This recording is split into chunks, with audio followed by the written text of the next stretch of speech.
Hello, everybody, and welcome back to my book reading of Stephen King's Cell. Let's continue, shall we? The lunatic tripped over Clay's foot, just as Clay's wise body meant him to do, and fell over the sidewalk on his back. Clay stood over him, panting, with a portfolio still held in both hands, like a shield bent in battle. The butcher knife still stuck out of it, handle from one side, blade from the other. The lunatic tried to get up. Clay's new friend scurried forward and kicked him in the neck, quite hard. The little fellow was weeping loudly, the tears gushing down his cheeks and fogging the lenses of his spectacles. The lunatic fell back on the sidewalk with his tongue sticking out of his mouth. Around it, he made choking sounds that sounded to Clay like his former speaking in tongue babble. "He tried to kill us," the little man wept. "He tried to kill us." Yes, Clay said.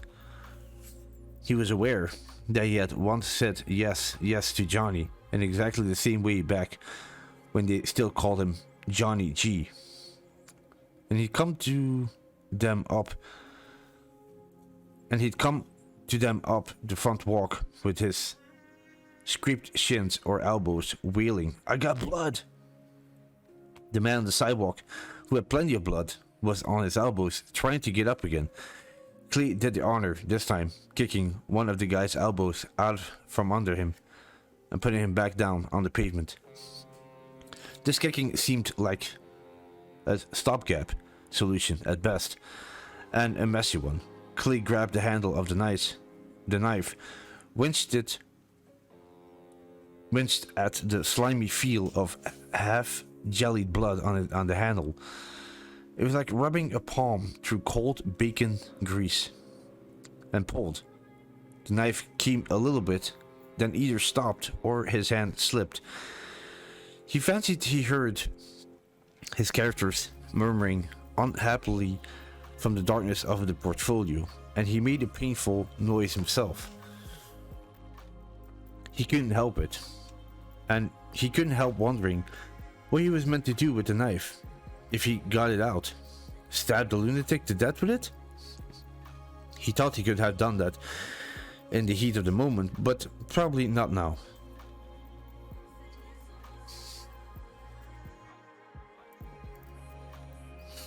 "What's wrong?" the little man asked in a watery voice. Clay, even in his own distress, couldn't help being touched in concern he heard there. "Did he get you? You had him blocked out for a few seconds and I couldn't see. Did he get you? Are you cut?" "No," Clay said.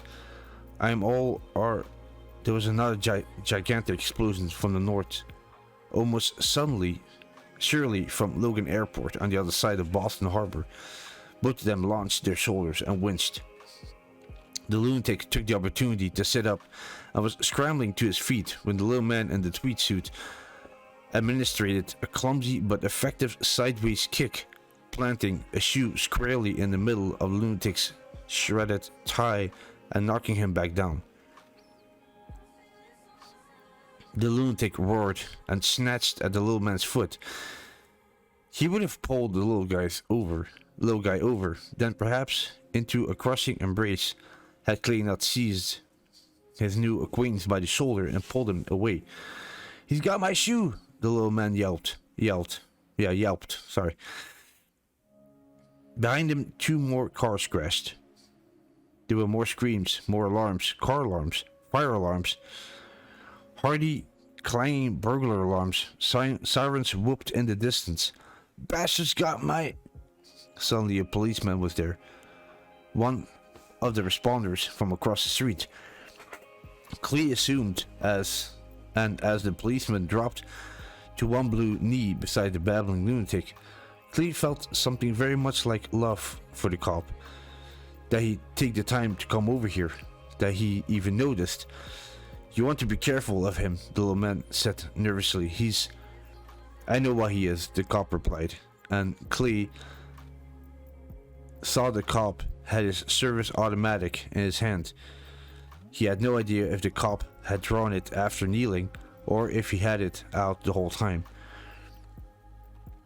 Clee had been too busy being grateful to notice. The cop looked at the lunatic, leaned close to the lunatic, almost seemed to offer himself to the lunatic. Hey buddy, how you doing? He murmured. I mean, what's the haps? The lunatic lunged at the cop and put his hands on the cop's throat. The instant he did this, the cop slipped the muzzle of his gun into the hollow of the lunatic's temple and pulled the trigger. A great spray of blood leaped through the graying hair on the opposite side of the lunatic's head, and he fell back on the sidewalk, throwing both arms out melodramatically. Look, Ma, I'm dead. Clay looked at the little man with the mustache, and the little man with the mustache looked at him. Then they looked back at the cop, who had holstered his weapon and was taking a leather case from the breast pocket of his uniform shirt. Clay was glad to see that the hand he used to do this was shaking a little. He was now frightened of the cop, but would have been more frightened still if the cop's hand had been steady. And what had just happened was no isolated case. The gunshot seemed to have done something to Clay's hearing, clearing a circuit in it or something. Now he could hear other gunshots, isolated cracks, penetrating the escalating cacophony of the day.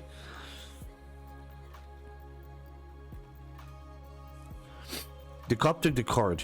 Clay thought it was a business card from the slim leather case, then put the case back in his breast pocket.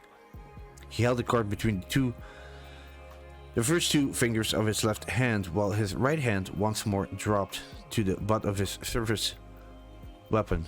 Near his highly polished shoes, blood from the lunatic's shattered head was pooling on the sidewalk.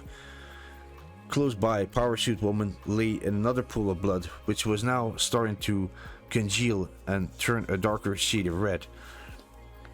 What's your name, sir? The cop asked Clay. Clayton Riddle. Can you tell me who the president is? Clay told him. Sir, can you tell me today's date? It's the 1st of October. That's fun. It's actually today is also the 1st of October. Is this a sign? Do you know what? The cop looked at the little man with the mustache. Your name? I'm Thomas McCourt, 140 Salem Street, Malden. Can you name the man who ran against the president in the last election? Tom McCourt did so. Who is Brad Pitt married to? McCourt threw up his hands. How should I know? Some movie star, I think? Okay, the cop handed Clay the card he'd been holding between his fingers. I'm Officer Ulrich Ashland. This is my card. You may be called on to testify about what happened here, gentlemen. What happened was you needed assistance. I rendered it. I was attacked. I responded. You want to kill him, Clay said. Yes, sir. We're putting as many of them out of their misery as fast as we can. Officer Ashland agreed, and if you tell any court or board or inquiry that I said that, I'll deny it, but it has to be done. These people are popping up everywhere. Some only commit suicide. Many others attack. The hesitated that, then added, so far as we can tell, all the others attack. As if to underline this, there was no other gunshot from across the street. A pause, then three more. A rapid succession from the shadowed forecourt of the Four Seasons Hotel, which was now a tangle of broken glass, broken bodies, crashed vehicles, and spilled blood. It's like a fucking Night of the Living Dead, Officer Ulrich Ashland started back towards Bolson Street, with his hand still on the butt of his gun. Expect these people aren't dead, unless we help them. That is. Rick! It was a cop on the other side of the street, calling urgently. Rick! We gotta go to Logan! All units, get over here! Officer Ashland checked for traffic, but there was none. Except for the wrecks. Bolson Street was momentarily deserted. From the surrounding area, however, came the sound of more explosions and automatic crashes. The smell of smoke was getting stronger. He started across the street, got halfway, then turned back. Get inside somewhere, he said. Get under cover. You've been lucky once. You may not be lucky again. Officer Aslan, Clay said. You guys don't use cell phones, do you? Aslan regarded him from the center of Bolton Street. Not, in Clay's opinion, a safe place to be. He was thinking of the rogue tugboat. No, sir, he said. We have radios in our cars, and these. He patted a radio in his belt, hung opposite his holster. Clay, a comic book fiend since he could read, thought briefly of Batman Marvelous Utility Belt. Don't use them, Clay said. Tell the others, don't use the cell phones. Why you say that? Because they were. He pointed to the dead woman and the unconscious girl, just before they went crazy. And I'll bet you anything that the guy with the knife... Rick, the cop on the other side shouted again. Hurry the fuck up! Okay. Get undercover, Officer Aslan repeated, and trotted to the Four Seasons side of the street. Clay wished he could have repeated the things about the cell phones, but on the whole, he was just glad to see the cop out of harm's way. Not that he believed anyone in Boston really was, not this afternoon. What are you doing? Clay asked Tom McCourt. Don't touch him, he might be, I don't know, contagious. I'm not going to touch him, Tom said. But I need my shoe. The shoe lying near the split fingers of the lunatic's left hand was at least away from the exit spray of blood. Tom hooked his fingers delicately Jesus, delicately into the bag and pulled it to him. Then he sat down on the curb of Bolton Street, right where the Mr. Softy truck had been parked in what now seemed to Clay like another lifetime, and slipped his foot into it. The laces are broken, he said. That damn nutball broke the laces, and he started crying again. Do the best you can, Clay said. He began working the butter knife out of the portfolio. It had been slammed through with tremendous force, and he found he had to wiggle it up and down to free it. It came out reluctantly, in a series of jerks, and with ugly scraping sound that made him want to cringe. He kept wondering what inside had gotten the worst of it. That was stupid, nothing but shock think, but he couldn't help it. Can't you tie it down close to the bottom? Yeah, I think. Clay had been hearing a mechanical mosquito whine that now grew to an approaching drone. Tom craned up from his place on the curb. Clay turned around. The little caravan of BPD cars pulling away from the Four Seasons halted in front of city lights and the crashed tugboat with their gumballs flashing. Cops leaned out the windows as a private plane, something mid-size, maybe a Cessna or a kind they called a twin Bonanza.